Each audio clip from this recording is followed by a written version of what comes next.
Nah, kita kan seringnya kalau kita itu tidak ada pengakuan kan marah-marah. Ya sudah saya bantu, tak kasih duit malah terima kasih saja tidak. Berarti orang minta terima kasihnya manusia. Padahal orang mau terima kasih nggak terima kasih, semua pekerjaan kita itu dibayar sama Allah, dikasih balasan kebaikan selama niatnya benar. Makanya ini perlu kita amalkan. Jenengan kalau bisa beramal apa yang saya sampaikan ini, ya insya Allah akan nikmat betul. Hidup itu nikmat gitu, nggak kemrungsung tenan. Nanti setelah jenengan sudah mulai mencoba beramal seperti itu, transfer ke istri, ilmunya ditransfer. Nanti kalau sudah suami istri bisa sama, transfer ke anak, itu diturunkan ilmunya terus itu, sehingga bisa menikmati bareng-bareng. Kalau nggak bisa Pak, saya nggak bisa mentransfer ilmu ini kepada istri saya, diajak ngaji. Jenengan harus betul-betul mengalah. Ada waktu kapan? Karena jenengan pulangnya hari Sabtu dan Ahad, ya udah cari pengajian di Sabtu dan Ahad, diantar. Ada kajian-kajian yang kaitannya dengan masalah hati ini. Baik, dari semua itu yang paling sulit bagi nafsul mutmainah adalah memurnikan amal, melepaskan dari jerat setan dan nafsun amaratun bisu atau nafsu amarah, karena memang terus digoda dan dirusak. Saking sulitnya, kalau satu saja amal telah sampai diterima, maka selamatlah orang ini. Tapi memang setan dan nafsu amaratun bisu ini tidak akan membiarkan amal kita itu diterima dan sampai kepada Allah. Begini, saya kasih contoh. Kita kan beramal kan tak anggap banyak lah, lillah gitu. Semuanya sudah lillah. Dari bangun tidur, dia sholat, berwudu, membersihkan, itu tak anggap lillah semuanya. Jadi amalan dari bangun tidur sampai tidur lagi itu kan banyak. Dengan kerja, berhubungan dengan orang, berbicara baik, itu kan amal semua. Itu kan akan dicatat. Dari amal-amal yang banyak itu, 24 jam kita lakukan, mana yang diterima kan kita tidak tahu. Saya kasih contoh. Ada seorang istri bikin kopi, pahit. Tapi si istri ini bikin karena Allah, bukan karena ada ingin dipuji suami, bukan karena dia ingin mendapatkan jatah bulanannya ditambah, enggak. Dengan dia bikin kopi pahit ini sebenarnya bukan pahit, ya sudah dikasih gula dan sudah dicicipi dia, sudah enak. Begitu disajikan ke suami jadi pahit, suami marah-marah. Di hadapan manusia dia bisa dimarahi, tapi di hadapan Allah karena dia membuatkannya karena Allah bisa jadi diterima itu amalnya. Dan kalau ini amalnya diterima, orang ini akan selamat. Baca Quran kita bisa jadi tidak diterima oleh Allah. Sholat kita bisa jadi tidak diterima oleh Allah. Bisa jadi, karena Allah yang menilai. Dan ini bisa jadi tidak diterima oleh manusia, tapi diterima oleh Allah. Karena dia mengamalkannya karena Allah, maka selamatlah dia. Maka kita nggak bisa nyepelekkan. Ya, kalau bahasa kita kan kopi pahit kayak gini, bahasa suaminya gitu.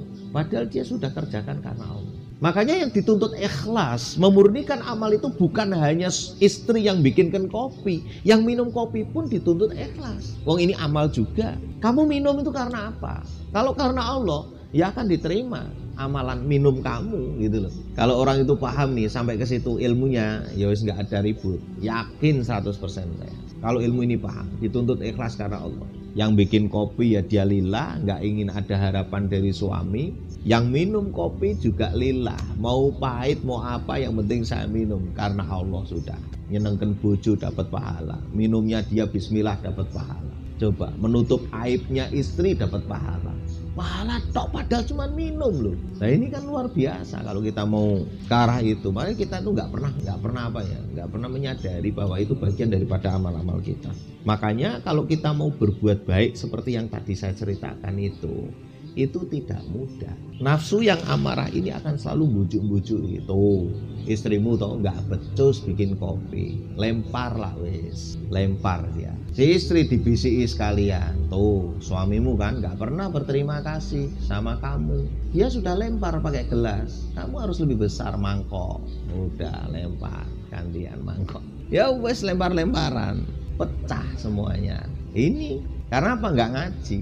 Nah, kalau sudah terbiasa kita itu tidak pengaruh lah dengan apapun ya kan. Misalnya keliru garam pun kalau saya tak minum, nggak usah dikasih tahu istri itu, nggak usah. Ini kok garam sih, nggak usah ya. Biar istri itu seneng gitu. Walaupun istri misalnya kok sengaja pakai garam, ya itu urusannya dengan Allah, bukan dengan saya. Urusannya dengan Allah. Nek sengaja loh ya. Kalau nggak sengaja ya memang Allah menguji di antara kita. Kan gitu kan pernah kejadian itu. Sayyidah Aisyah itu keliru garam. Nabi pun minum sampai sampai menjelang selesai Aisyah itu melihat, loh biasanya kan dibagi sama saya, sebagian kamu, sebagian saya. Kenapa kok ini mau dihabiskan? Sini, bawa sini. Ya, setelah diminum ternyata asin, ya kan?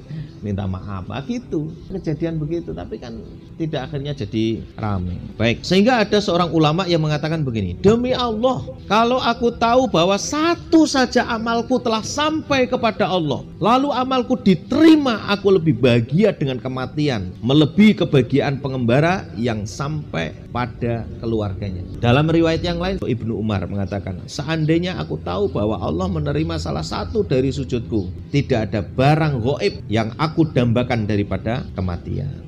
Jadi kalau kita tahu bahwa amal kita itu diterima oleh Allah, mati selamat mesti. Tapi kita nggak tahu, makanya kita terus berusaha gitu loh. Memang nafsu amaratun bisu ini dipancang sebagai lawan nafsul mutmainnah. Setiap kali datang bersama satu kebaikan, maka nafsu amaratun bisu mesti datang. Selalu begitu. Artinya bertarung. Jenengan dibekali akal dan petunjuk dari Nabi, bisa nggak memenangkan pertarungan ini? Kalau tidak, berarti kita akan dikuasai nafsu amarah. Kalau kita bisa menangkan, berarti kita akan dikuasai oleh nafsul mutmainnah. Setiap kali ia datang bersama satu kebaikan, dengan segera nafsu amarah datang bersama satu kebalikannya. Ya, untuk selanjutnya dia akan menipu. Dia menampakkan pembela agama Allah misalnya sebagai tindakan membiarkan istri dinikahi orang lain.